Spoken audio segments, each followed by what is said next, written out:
పెళ్ళైనా పండగైనా వేడుక ఏదైనా పట్టుచీరల ప్రత్యేక వేదిక వారాహి సిల్క్స్. శ్రీకాకుళం జిల్లాలో జరిగినటువంటి విషాదకరమైనటువంటి ఘటన. ఈ తొక్కిసలాటలో 12 మంది చనిపోవడం జరిగింది. దారుణమైనటువంటి పరిస్థితులు అక్కడ ఉన్నాయి.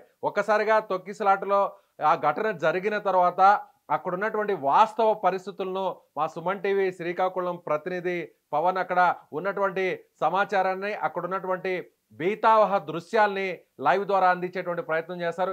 ఎస్ పవన్, అక్కడ ఎలాంటి పరిస్థితులు ఉన్నాయి, అసలు ఈ ప్రమాదం జరగడానికి గల కారణాలు ఏంటి?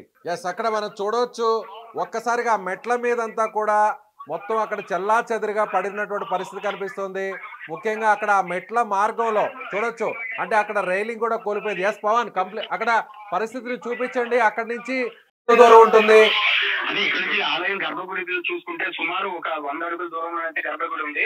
సో ఈ 100 అడుగుల గర్భగుడి దూరంలో ఉన్నప్పటికీ కూడా ఇది ముందుగా అంటే ఆలయంలోకి ప్రవేశ మార్గం అవ్వడం, ఇది నూతనంగా నిర్మించినటువంటి గుడి. దాన్ని బట్టి అయితే ప్రవేశ మార్గం ఇక్కడ ఉండడం బట్టి ఒక్కసారి అయితే భక్తులు ఇదే త్రోవ నుంచి వెళ్ళడం, ఇదే త్రోవ నుంచి రావడం అనుకోని పరిస్థితులు అయితే ఇక్కడ అయితే ఈ దుర్ఘటన జరిగిందని అయితే మనకి ఇక్కడ స్పష్టంగా అవుతుంది. సో అంటే ప్రమాదం జరిగింది ఇప్పుడు మనకు కనిపిస్తుంది. మీ వెనకున్నటువంటి ఆ రైలింగ్ కూలిపోవడం వల్ల అక్కడేనా చనిపోవడం జరిగింది? ఆ మెట్ల మీద ఉన్నటువంటి రైలింగ్ దగ్గర ఏదైతే మెట్ల దగ్గర చూసామో, ఈ రైలింగ్ చూసామో, ఈ మెట్ల ప్రమాదం జరిగింది. ఈ రైలింగ్ దగ్గర నుంచి ఇటువంటి ఇక్కడ మనం ఇక్కడ చూసినట్లయితే ఈ సైడ్ కూడాను ఒకసారి చూడండి. ఈ సైడ్ చూసినట్లయితే ఇందులో కూడాను ప్రమాదం బట్టి ఒక్కసారి ఊహించుకున్నాను. యువత అయితే పైనుంచి గెంతడం జరిగింది. ఎస్, అంటే అక్కడ మీరు స్పాట్కి వెళ్ళారు పవన్. అక్కడ ఆ ప్రాంతంలో అంటే ఆ మెట్ల మీద, ఆ గర్భగుడికి బయట ఉన్నటువంటి ఆ మెట్ల మీద ఒక్కసారిగా ఎంతమంది అక్కడ చేరుకోవడం జరిగింది? ఆ క్యూ లైన్ లో సుమారు ఇక్కడ ఒక 20,000 నుంచి 30,000 మంది వరకు అయితే ఇక్కడికి వచ్చారనేది అంటే అంచనా అండి. సో ఒకసారి ఆ కెమెరామెన్ కూడా చెప్పండి, ఆలయం బయట ఉన్నటువంటి ఆ పరిసర ప్రాంతాలను కూడా ఒకసారి చూపించేటువంటి ప్రయత్నం చేయండి. సో ఇది ఆలయం. ఎస్, మీకు కనిపిస్తున్నటువంటి ఆలయ ముఖద్వారం ఇదే. ఈ ప్రాంతం మీదుగానే ఆ క్యూ లైన్లన్నీ కూడా, వేల మంది ఉన్నటువంటి ఆ క్యూ లైన్లన్నీ కూడా ఈ ప్రాంతం గుండానే నేరుగా గర్భగుడిలోకి వెళ్ళినటువంటి పరిస్థితి కనిపిస్తుంది. పోలీసులు వెంటనే అక్కడికి చేరుకోవడం జరిగింది. అక్కడ ఉన్నటువంటి ఆ దృశ్యాలన్నీ కూడా చూస్తుంటేనే మనకు అక్కడ ఎంత దారుణం జరిగిందో, ఎంత పెద్ద ప్రమాదం జరిగిందో, ఎంత పెద్ద తొక్కిసలాట జరిగిందో కూడా అర్థమవుతుంది. పోలీసు ఉన్నతాధికారులు కూడా సంఘటనా స్థలానికి చేరుకుంటున్నారు. అక్కడ ఉన్నటువంటి స్థానిక పోలీసులు కూడా జరిగినటువంటి ఘటన గురించి కూడా వివరించేటువంటి ప్రయత్నం అయితే చేస్తున్నారు. ముఖ్యంగా అక్కడ ఒక స్టీల్ రాడ్స్తో కూడినటువంటి రైలింగ్స్ కూడా ఏర్పాటు చేశారు.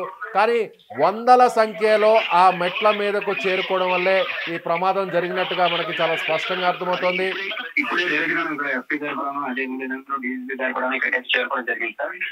చూస్తుంటే మన విజువల్స్ లోని డైరెక్ట్ గా ఈ లోపల అంటే ప్రమాదం జరిగినటువంటి సంఘటన స్థలానికి ఏ విధంగా అయితే జరిగిందో కూడా ఒకసారి డిస్కషన్ చేయడానికి వచ్చి ఇక్కడ రావడం జరిగింది. ఎస్, సుమన్ టీవీ ప్రతినిధి ఎక్స్క్లూజివ్ గా అక్కడ ఉన్నటువంటి దృశ్యాలను మీకు లైవ్ లో చూపిస్తున్నారు. పోలీసు ఉన్నతాధికారి, స్థానికంగా ఉన్నటువంటి శ్రీకాకుళం జిల్లా ఎస్పీ కూడా నేరుగా అక్కడికి రావడం జరిగింది.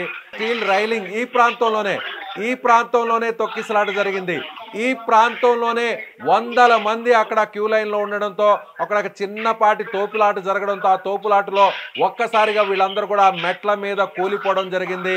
ఒకరి మీద ఒకరు పడిపోవడం, ఒకరి మీద ఒకరు పదుల సంఖ్యలో పడిపోవడంతో, ఒక్కొక్క వ్యక్తి మీద పదుల సంఖ్యలో పడిపోవడంతోనే ఈ ప్రమాదం జరిగింది. అక్కడ ఉన్నటువంటి సిచ్యువేషన్, అక్కడ ఉన్నటువంటి దృశ్యాలు, ప్రమాద దృశ్యాలను ఒకసారి మీరు లైవ్ లో సుమన్ టీవీ లైవ్ లో ఎక్స్క్లూజివ్ గా చూస్తున్నారు. అక్కడ ఉన్నటువంటి కొబ్బరికాయలు, పూజా సామాగ్రి, మహిళలందరూ కూడా ఆ వెంకన్నను తొలి ఏకాదశి రోజున, కార్తీక మాసం రోజున దర్శించుకోవాలనేటువంటి ఒక ఆలోచనతో, ఓ భక్తి భావంతో అక్కడికి వెళ్ళినటువంటి పరిస్థితి. కానీ అనూహ్యంగా జరిగినటువంటి ఈ ప్రమాదం కారణంగా వారందరూ కూడా చనిపోయారు. ఎస్, అక్కడ కనిపిస్తుంది ఆ మెట్ల వెనుకున్నటువంటి ఆ ప్రాంతం సరిగ్గా అదే ప్రాంతం. సరిగ్గా ఇప్పుడు మీకు కనిపిస్తున్నటువంటి ఈ ఆలయ ముఖద్వారమే. సో కొన్ని నెలల కిందట ఈ ఆలయాన్ని ఓపెన్ చేయడం జరిగింది. పవన్, ఆ క్యూ లైన్లు ఎక్కడి నుంచి ఎక్కడి వరకు ఉన్నాయి, ఏ ప్రాంతం నుంచి ఏ ప్రాంతం వరకు క్యూ లైన్లు ఉన్నాయి, ఒకసారి చూపించే ప్రయత్నం చేస్తారా?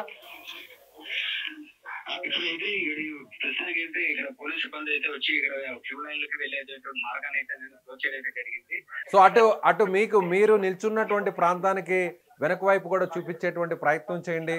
సో ఆలయ పరిసర ప్రాంతాలంతా కూడా ఎంత ప్రదేశం అంటే 12 ఎకరాల సొంత స్థలంలో ఈ ఆలయాన్ని ఆ వృద్ధ భక్తుడు నిర్మించారనేటువంటి సమాచారం వస్తుంది. ఒకసారి చుట్టుపక్కల ఉన్నటువంటి పరిస్థితులను కూడా చూపించే ప్రయత్నం చేస్తారా? ఇంకా అండర్ కన్స్ట్రక్షన్ అయితే ఉన్నది. ఇది ఇంకా కన్స్ట్రక్షన్ అవుతుండము, మళ్ళీ మార్పులు చేర్పులు కూడా చేస్తున్నారు. ఇప్పుడు మనం చూసినట్లయితే ఇక్కడ కూడాను కంప్లీట్ గా భక్తులు ఇక్కడికి వచ్చి దీపాలు పెట్టుకుని వాళ్ళ చాలా భక్తితో ఇక్కడ చేసిన తర్వాత ఆలయంలోకి ప్రవేశించారు. అదే విధంగా ఇప్పుడు చూస్తే ఈ విధంగా లోపలికి అంటే ఇప్పుడు ఏదైతే క్లోజ్ చేశారో ఈ లోపలికి వెళ్ళిన తర్వాత కంప్లీట్ గా గర్భగుడి, ఆ గర్భగుడి నుంచి కూడా మళ్ళీ ఎగ్జిట్ అయ్యే ప్రదేశాన్ని కూడాను వాళ్ళు చేశారు. అయితే ఇది ఇంకా కన్స్ట్రక్షన్ ఉండడం బట్టి, అందులో కూడా ఏకాదశి అవడం బట్టి వీరు ఊహించని విధంగాను ఇంతమంది భక్తులు వస్తారని కూడా నిర్వాహకులు ఊహించలేదు. ఈ 94 సంవత్సరాల్లో ఉన్నటువంటి ఈ పండా గారు కూడా అనేటువంటి ఆయన చెప్పిన కూడాను ఎప్పుడు కూడా ఇక్కడ అంతమంది భక్తులు అయితే రాలేదు, ఎప్పుడు కూడా 1000 నుంచి 1200 మంది భక్తులు వచ్చే పరిస్థితి. అలాంటిది ఈ రోజు చాలా ఊహించకుండానే చాలా ఎక్కువ మంది రావడము ఇలా తొక్కిసలాట అయిందని అయితే ఎక్స్ప్లెయిన్ చేస్తారు. సో ఇప్పుడు సరిగ్గా మీరు నిల్చుకున్నటువంటి ప్రాంతం నుంచి గర్భగుడిని ఒకసారి చూపించే ప్రయత్నం చేస్తారా? అలాగే తొక్కిసలాట జరిగినటువంటి ఆ ప్రాంతాన్ని కూడా ఒకసారి చూపించే ప్రయత్నం చేస్తారా? గర్భగుడి అయితే ఇప్పుడు ఉంది. అయితే మనం తొక్కిసలాట ప్రదేశం వరకు అయితే అక్కడి నుంచి చూపించే ప్రయత్నం చేయండి. ఎస్ ఈ ప్రాంతంలోనే సరిగ్గా ఇప్పుడు మీకు స్క్రీన్ మీద కనిపిస్తున్నటువంటి మెట్ల మార్గం ఇదే. ఈ మెట్ల మార్గంకు అటువైపు ఇటువైపు సో రక్షణగా రైలింగ్ ను నిర్మించడం జరిగింది. స్టీల్తో రైలింగ్ నిర్మించడం జరిగింది. ఒక్కసారిగా వందల సంఖ్యలోనే మీరు ఇప్పుడు చూస్తున్నటువంటి ఈ మెట్ల మీదకే వేల మంది ఉన్నటువంటి క్యూ లైన్ లో ఒక్కసారిగా వందల సంఖ్యలో ఈ మెట్ల మీదకే చేరుకోవడం జరిగింది. ఒకరిని ఒకరు తోసుకోవడంతో ఆ తోపులాట అనంతరం నేరుగా ఆ మెట్ల పై నుంచి ఒకసారి ఆ మెట్ల మీద నుంచి ఎడ్జ్ లో ఉన్నటువంటి రైలింగ్ మీద పడిపోవడం జరిగింది. ఆ రైలింగ్ అంతా కూడా పడిపోవడం జరిగింది, కూలిపోవడం జరిగింది. ఆ రైలింగ్ కూలిపోయినటువంటి దృశ్యాలు కూడా మీకు చాలా స్పష్టంగా కనిపిస్తున్నాయి. అక్కడ ఆ దేవుడికి దేవుళ్ళకి సంబంధించినటువంటి విగ్రహాలు కూడా కనిపిస్తున్నాయి. అక్కడ చనిపోయినటువంటి ప్రదేశం అదే. చాలా మంది 12 మంది. అక్కడ మీరు చూడొచ్చు. పవన్ మీరు అక్కడ ఆ రైలింగ్ ఒకసారి చూపించేటువంటి ప్రయత్నం చేయండి. పైన ఉండాల్సినటువంటి రైలింగ్ కూలిపోయి అలా బయటకు పడిపోతున్నటువంటి పరిస్థితి, అక్కడ పడిపోయినటువంటి దృశ్యాలు మనకు కనిపిస్తున్నాయి. అయితే ఇప్పుడు ఈ రైలింగ్ ఇరిగిపోవడంతో ఇక్కడ ఇప్పుడు మనం ఏదైతే చూస్తున్నామో ఇదే ప్రదేశంలోని చాలా మంది వృద్ధులు, అంటే అందరూ కూడాను 60-70 సంవత్సరాల వయసు ఉన్నటువంటి స్త్రీలు ఎక్కువ మంది ఇక్కడ రావడము, వాళ్ళు కూడా ఈ రైలింగ్ నుంచి కింద పడిపోయి ఈ తొక్కిసలాట్లో అయితే చనిపోయే పరిస్థితి ఇదే ప్రదేశంలో అయితే వీళ్ళు ఇక్కడ పడిపోయి చనిపోయినటువంటి ప్రదేశం ఇదే. ఇవన్నీ కూడా చెల్లాచెదురుగాను పడి ఉండడంతో ఇక్కడ ఈ తొక్కిసలాట ఎంత తీవ్రత ఉన్నదో అని కూడా మనకు అర్థమవుతుంది స్పష్టంగా. అక్కడ పరిస్థితులు ఒక్కొక్క ఇన్సిడెంట్ ని అక్కడ ఎంత ప్రమాద తీవ్రతని మనకు అక్కడ చాలా స్పష్టంగా కనిపిస్తుంది.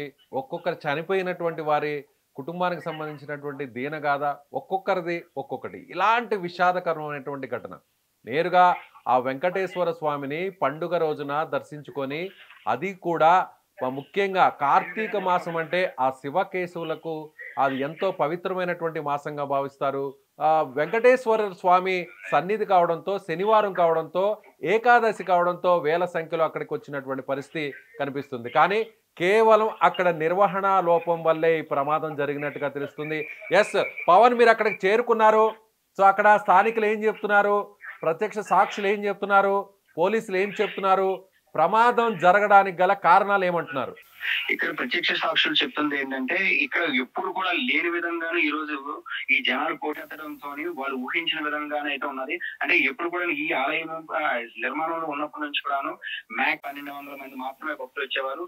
1000 నుంచి 1200 మంది వచ్చినప్పుడు భక్తులు అసలు ఎటువంటి ఇబ్బంది లేకుండానైతే ఇక్కడ నుంచి వచ్చి మళ్ళీ దర్శనం చేసుకొని బయటకు వచ్చే మార్గం అయితే వాళ్ళకి అంటే 1000 మందికి అయితే సరిపోయేది. అయితే ఊహించిన విధంగా 20,000 నుంచి 30,000 మంది, సుమారు 50,000 మంది ఈ భక్తులు అయితే పోటెత్తడంతో ఇక్కడ ఈ రైలింగ్స్ ఇప్పుడు మనం చూసినటువంటి స్టీల్ రైలింగ్ ఇవన్నీ కూడా ఎరిగిపోవడం బట్టి ఒక్కసారి ఏమవుతుందని భయంతో కుర్రోలు కూడాను గెంతడం అయితే జరిగింది. అంటే ఒకరి మీద ఒకరి గెంతడంతో తొప్పిసలాట అయిపోయి దాని మీద నుంచి ఇక్కడికైతే వచ్చేది జరిగింది. ఈ ఇన్సిడెంట్ అయితే జరిగింది సార్. అదే విధంగానే ఇప్పుడు నిర్వాహకులు మేము చూస్తే ఇదంతగానో బౌండరీ కట్టేది కూడాను, అదే విధంగా చుట్టూ కనబడుతున్నటువంటి కొబ్బరి తోట ఇదంతగానో ఒక 12 ఎకరాల విస్తీర్ణంలోని ఆయన సొంత స్థలంలో నిర్మించినటువంటి ఆలయం కావడంతో ఇదంతా ప్రైవేట్ విధంగాను వాళ్ళు అంటే ఆయనకి తిరుపతిలో జరిగినటువంటి అవమానం దృష్టిలో పెట్టుకొని అది ఇంకే భక్తుడికి జరగకూడదు, ఎటువంటి పేదోడు కూడా జరగకూడదు, ఆ వెంకన్న స్వామి అందరికి కూడా దర్శనం ఇవ్వాలి అని చెప్పి ఈ రోజు ఇక్కడ ఆయన సొంత స్థలంలోనైతే కట్టడం జరిగింది. అటువంటిది ఈ 12 ఎకరాల స్థలంలోని విస్తీర్ణం ఇంకా నిర్మాణంలో ఉంటున్నప్పుడు గుడి ఈ ప్రారంభ దశలోనే ఇలాంటి దుర్ఘటనలు జరగడం అన్నది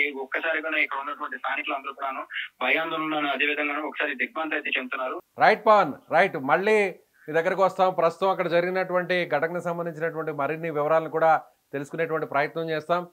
అక్కడ శ్రీకాకుళం సుమన్ టీవీ ప్రతినిధి పవన్ చెప్తున్నటువంటి దాని ప్రకారం, అలాగే అక్కడ ఉన్నటువంటి ప్రత్యక్ష ప్రసారం ద్వారా అక్కడ ఉన్నటువంటి దారుణమైనటువంటి పరిస్థితులు చూస్తే, ముఖ్యంగా అక్కడ ఉన్నటువంటి జరిగినటువంటి ఘటనకు సంబంధించినటువంటి ఒక్కొక్క సిచ్యువేషన్ చూస్తుంటే కూడా మనసు హృదయ విదారకంగా మారుతుంది. మహిళలందరూ కూడా ఉదయాన్నే వేకువజామున అక్కడికి చేరుకోవడం జరిగింది. భక్తి భావంతో అక్కడికి రావడం జరిగింది. తమ కుటుంబాలన్నీ బాగుండాలి, తమ జీవితంలో ఆ దేవుడు వెలుగులు నింపాలి అనేటువంటి కోరికతో అక్కడికి వచ్చినటువంటి భక్తులు ఇలా విగత జీవులుగా మారిపోవడం, తొక్కిసలాటతో వీరందరూ కూడా చనిపోవడం అనేది కూడా ఎవరు కూడా జీర్ణించుకోలేకపోతున్నారు. ముఖ్యంగా చనిపోయిన వారందరిలో కూడా ముఖ్యంగా మహిళలు ఉన్నారు, ఒక బాబు కూడా ఉన్నట్టుగా తెలుస్తుంది. 12 మంది చనిపోవడం జరిగింది, 25 మందికి తీవ్ర గాయాలయ్యాయి. ప్రస్తుతం వారందరూ కూడా చికిత్స పొందుతున్నారు రిమ్స్ హాస్పిటల్లో. అయితే మృతుల సంఖ్య కూడా పెరిగేటువంటి అవకాశం కూడా ఉంది అనేటువంటి అనుమానాన్ని కూడా అక్కడ ఉన్నటువంటి భక్తులకు సంబంధించినటువంటి బంధువులు కూడా వ్యక్తం చేస్తున్నారు. ఇప్పటికే ప్రభుత్వం స్పందించింది, ఘటనకు గల కారణాలు కూడా తెలుసుకునేటువంటి ప్రయత్నం చేస్తున్నారు. విచారణ జరుగుతుంది. పోలీసు అధికారులు కూడా అక్కడ చేరుకున్నారు, మంత్రులు కూడా అక్కడ చేరుకున్నారు. లోకేష్ కూడా మరి కాసేపట్లోకి అక్కడికి వెళ్ళేటువంటి పరిస్థితి ఉంది. సో ఇది శ్రీకాకుళం జిల్లాలోని కాశీబుగ్గలో ఉన్నటువంటి వెంకటేశ్వర స్వామి సన్నిధిలో జరిగినటువంటి తొక్కిసలాటలో 12 మంది చనిపోవడం జరిగింది. ఆ తొక్కిసలాట అనంతరం ప్రస్తుతం అక్కడ ఉన్నటువంటి దారుణమైనటువంటి పరిస్థితుల గురించి లైవ్ అప్డేట్.